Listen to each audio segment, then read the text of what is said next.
everyone. I'm Ramesh from Besant Technologies BTM layout branch. I'm glad to meet you all with yet another placement success story.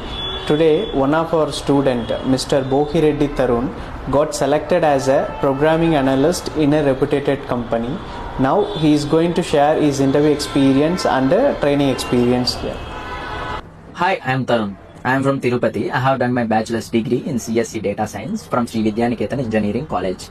After my graduation, I have joined in Besant Technologies BTM layout for data science with AI training. This training helped me to build a strong knowledge in Python and machine learning and AI through hands-on projects. The mentors placement team were very supportive and especially with interview preparation and resume building. Because of this training, I successfully got placed as a programmer analyst trainee in Cognizant with 4LPA. Thanks to Besant Technologies BTM layout for this wonderful opportunity. My special thanks to Vasant sir and Priyanka ma'am.